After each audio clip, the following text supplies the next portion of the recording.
जैसे हमने डेंसिटी या डायमेंशनल फॉर्मूला निकालना सीखा, वैसे ही एग्जाम्पल के लिए हम कुछ और भी कैलकुलेशंस कर लेते हैं। तो next example is example for velocity. तो वेलोसिटी बाय डेफिनेशन किस तरह से हम लिख सकते हैं? We can write it like displacement upon time. ठीक, तो देखो, डायमेंशनल फॉर्मूला कैलकुलेट करने के सिंपल से तरीके होते हैं। आपको बेसिक फॉर्मूला पता हो तो भी आप डायमेंशनल फॉर्मूला कैलकुलेट कर सकते हो। अगर आपको इसकी यूनिट पता होती, such as velocity is measured in metre per second, तब भी हम वेलोसिटी का डायमेंशनल फॉर्मूला कैलकुलेट कर सकते थे। किस तरह से करेंगे? जैसे कि डिस्प्लेसमेंट अपॉन टाइम। अब डिस्प्लेसमेंट भी एक तरह की क्या है? लेंथ है। तो डिस्प्लेसमेंट की जगह पर लेंथ यानी एल लिखेंगे। टाइम क्या है यहां पर? टी। टाइम को किससे डिनोट करते हैं? टी से। तो फाइनली क्या हुआ हमारे पास कि हमारे पास यहां पर आ गया L T minus one, right? L तो ऊपर है ही, टी नीचे से ऊपर जाएगा तो पावर माइनस वन। आप चाहते तो यूनिट की हेल्प से भी कर सकते थे। Metre directly belongs to L, और पर सेकेंड, तो सेकेंड भी किसकी यूनिट है? टाइम की यूनिट है, इसलिए इसको भी हम टाइम से डिनोट करेंगे। तो वेलोसिटी को हम कैसे डिनोट कर सकते हैं, या वेलोसिटी का डायमेंशनल फॉर्मूला क्या रहेगा? L T minus one. Such as second हम कैलकुलेट कर सकते हैं इसी का नेक्स्ट डेफिनेशन लाइक एक्सेलरेशन। अब एक्सेलरेशन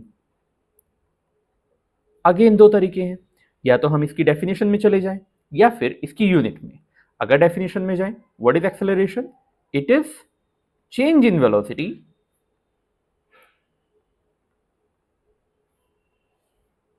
अपॉन टाइम इंटरवल।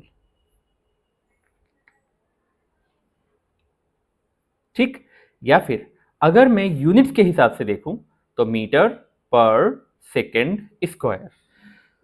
जैसे हमने वेलोसिटी के लिए दोनों तरीकों से निकालना सीखा था, वैसे ही अगर हम यहां पर देखें तो चेंज इन वेलोसिटी यानी पहले वेलोसिटी के लिए आप जो ऊपर कैलकुलेट कर चुके हो उसी का डायमेंशनल फॉर्मूला आ जाएगा, डिवाइडेड बाय टाइम इंटरवल। तो यहां पर टाइम इंटरवल भी टाइम में ही मेजर किया जाएगा, इसलिए आप इसमें क्या लिख सकते हो? L T. अब देखो माइनस वन ऊपर है, एक और माइनस वन आएगा तो टोटल हो जाएगा इसके पास L T minus to.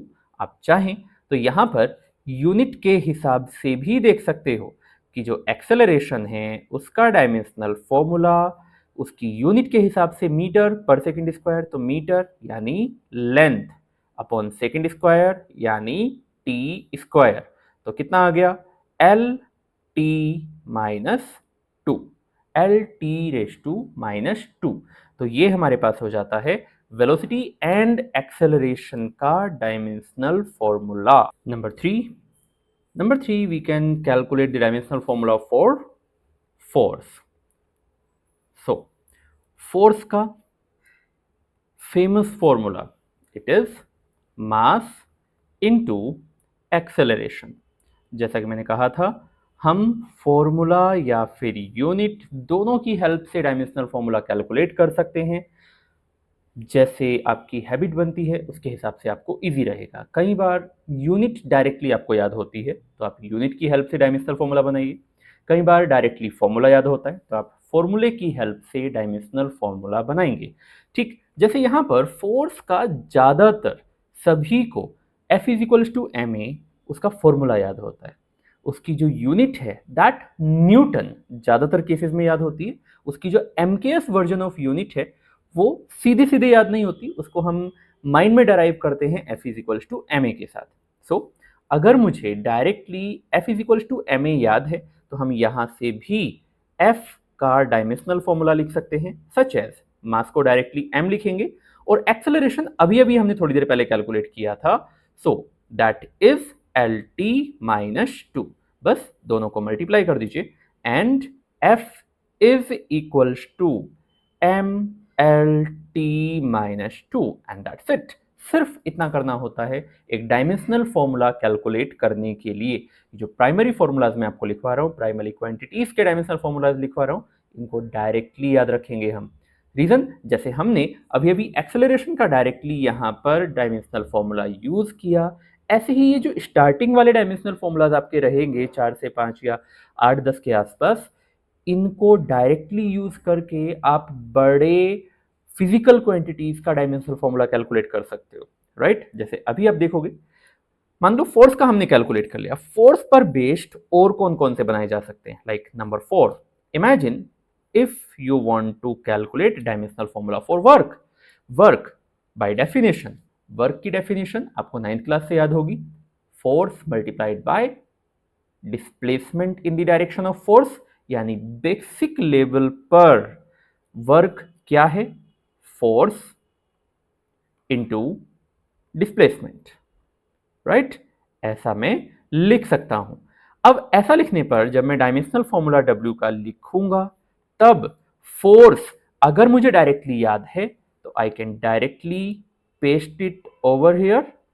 Displacement length थी, हमने पहले भी बात की है इस बारे में, तो जस्ट आपको L से मल्टीप्लाई कर लेना है। सो W कितना आ गया, W आ गया हमारे पास ML2 T माइनस 2, राइट। तो ये हमें क्या मिल गया, वर्क डन का फॉर्मूला मिल गया। अब एक इंटरेस्टिंग बात भी होती है, जैसे वर्क डन की यूनिट क्या होती है एसआई सिस्टम में, जूल। अब जूल तो बहुत सारी क्वांटिटीज की यूनिट होती, famous for energy, right. Joule किसके लिए यूज की जाती है, एनर्जी के लिए यूज की जाती है, चाहे फिर वो किसी भी तरह की एनर्जी क्यों ना हो। आप एग्जांपल ले सकते हो, एनर्जी कैसी कैसी, kinetic energy, right, potential energy, correct, thermal energy, right, ये सभी की सब एक्सेट्रा बहुत सारी एनर्जीज हैं, इन सभी में एनर्जी है तो सभी की यूनिट क्या हुई, जूल हुई। और अगर जूल इनकी यूनिट है तो इन सभी का डायमेंशनल फॉर्मूला किसके डायमेंशनल फॉर्मूला जैसा होगा, जैसे कि वर्क का डायमेंशनल फॉर्मूला, राइट। तो अगर मल्टीपल कई सारी फिजिकल क्वांटिटीज हमारे पास हैं जिनकी यूनिट्स सेम हैं, तब उनका डायमेंशनल फॉर्मूला भी सेम होगा। Same unit same dimensional formula, different unit different dimensional formula, alright. और आगे चलते हैं, सच एज फोर्स पर ही बेस्ड हमारे पास एक और यूनिट होती है, एक और क्वांटिटी होती है जिसे आप कहते हो प्रेशर।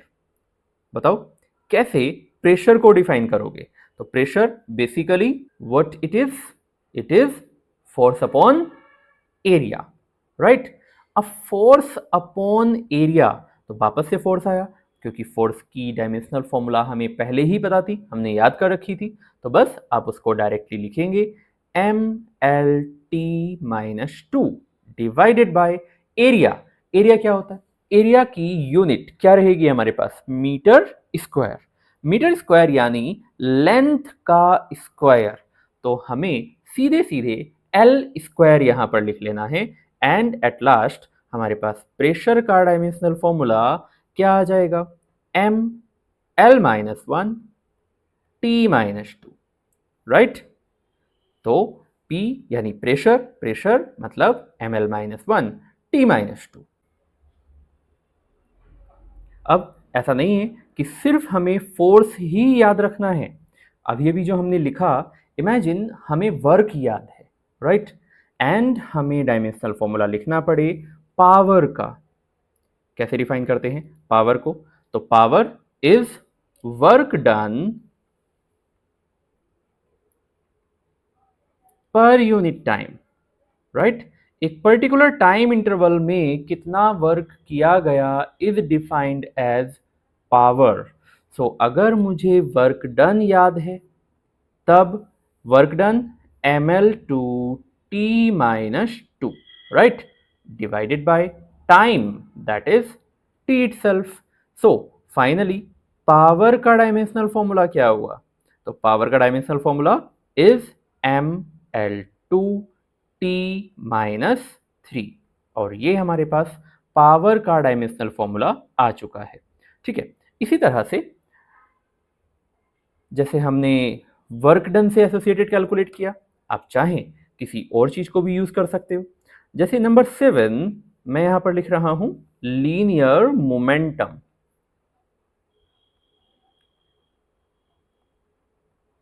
लीनियर मोमेंटम कैसे लिखोगे बच्चों? तो P is equals to m into V, famous formula, सभी ने सुना होगा, राइट? ऐसा तो है नहीं कि किसी को ये वाला फॉर्मूला याद नहीं होगा। अब अगर मुझे इसके लिए डायमेंशनल फॉर्मूला लिखना हो तो P is equals to m into V. m कौन यहां पर? मास। मास के लिए क्या लिखोगे? m। v कौन है? वेलोसिटी। वेलोसिटी हमने स्टार्टिंग में ही उसका फॉर्मूला लिखा था, याद रखें अगर हम, तो सीधे सीधे उसको यूज किया जा सकता है।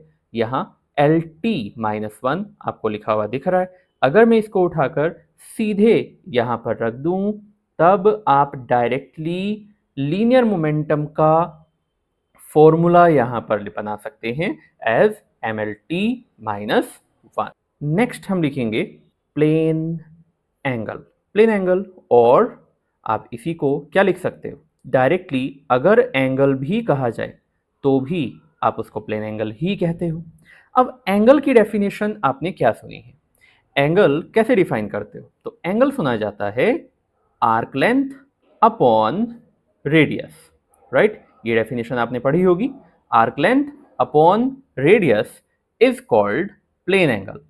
अगर मुझे यहां पर डायमेंशनल फॉर्मूला लिखना पड़े तो एंगल का डायमेंशनल फॉर्मूला कैसा आएगा? देखो न्यूमरेटर में arc length, that means L. Radius भी क्या है? रेडियस भी तो एक तरह से लेंथ है। आप जब उसको मेजर करते हो क्या कहते हो?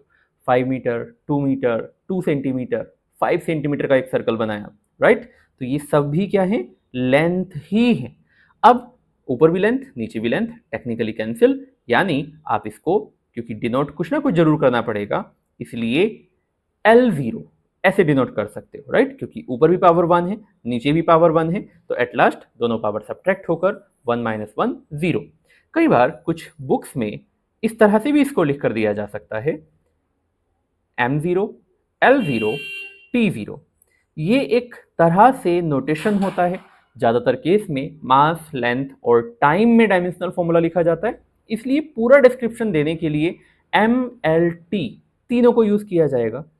किसी भी टर्म में अगर कोई डायमेंशन नहीं है तो उसकी पावर 0 लिखकर उसको रिप्रेजेंट किया जा सकता है। जैसे एंगल में हमारे पास M0 L0 T0, भले ही वो L0 ही था खाली, बट उसको ऐसा भी लिखा जा सकता है। जैसे एग्जाम्पल कि अगर मैं पुराने डाटा में देखूं तो रिमेंबर हमने एक्सेलरेशन लिखा था, एक्सेलरेशन LT माइनस 2 था। इसको मैं और क्या लिख सकता था? तो इसको मैं लिख सकता हूं और M0, बिकॉज M नहीं है ना यहां पर, तो M0 L T माइनस 2, यानी एग्जैक्टली इन तीनों को रिप्रेजेंट कर देना। MLT क्योंकि हमने टाइप्स ऑफ यूनिट्स में भी देखा था, यूनिट के सिस्टम्स में भी देखा था, लेंथ, मास एंड टाइम, ये तीनों बहुत ही इंपॉर्टेंट है। ज्यादातर केसेस में इन्हीं पर बेस्ड जो फिजिकल क्वांटिटी है वो हमारे सिलेबस में देखी जाती है, राइट? ऐसा ही ML के फॉर्म में अगर लिखा जाए तो हम वेलोसिटी के लिए भी लिख सकते हैं। क्या लिखोगे इसको? M0, क्योंकि M नहीं है तो M0 L की पावर कितनी है? 1, T की पावर माइनस 1। तो इस तरह से ये हम कंप्लीटली MLT की फॉर्मेट में लिख सकते हैं। अगर किसी में ऑलरेडी M का टर्म था तब तो उसको हम लिखेंगे ही। अगर M का टर्म या किसी और चीज का टर्म नहीं है तो आप उसकी पावर 0 लगाकर भी लिख सकते हैं या लिखा हुआ देख सकते हैं। दोनों ही सही है अपनी जगह पर, दोनों में से कोई एक गलत नहीं है, राइट? इसलिए और बनाकर लिखा है, आपकी चॉइस है आप किस तरह से इसको लिखते हैं। अभी तक हमने जितनी भी क्वांटिटीज देखी उनमें सिर्फ हमने मास, लेंथ और टाइम को लिया था। कुछ और भी क्वांटिटीज देख लेते हैं जिसमें अदर क्वांटिटीज भी पॉसिबल हैं, सच दैट नंबर 9 बेसिक से स्टार्ट कर रहा हूं। मान लेते हैं इलेक्ट्रिक चार्ज। अगर हमें कैलकुलेट करना है इलेक्ट्रिक चार्ज तब यहां पर क्या करना होगा? सो इलेक्ट्रिक चार्ज बेसिकली इसको हम डिफाइन कर सकते हैं किसकी हेल्प से? इलेक्ट्रिक करंट की हेल्प से। क्यों इलेक्ट्रिक करंट की हेल्प से ही इसको डिफाइन करना चाहता हूँ? Reason is simple, electric current is a fundamental quantity, right, जिसके लिए डायरेक्टली डिनोट करने का तरीका हमारे पास है। तो इलेक्ट्रिक चार्ज यानी Q से आप इसको डिनोट करते हो, और Q इज इक्वल टू क्या लिखा जा सकता है? Current into time, right. अब Q का डायमेंशनल फॉर्मूला अगर मुझे लिखना है तो पहले करंट का symbolical representation that is A into time that is T, सिर्फ इतना ही इसका रिजल्ट रहेगा। तो electric charge Q that will be equals to A into T, ampere into time यानी सेकेंड। हमने स्टार्टिंग में ही इसका फॉर्मूला लिखा था, याद रखें अगर हम तो सीधे सीधे उसको यूज किया जा सकता है।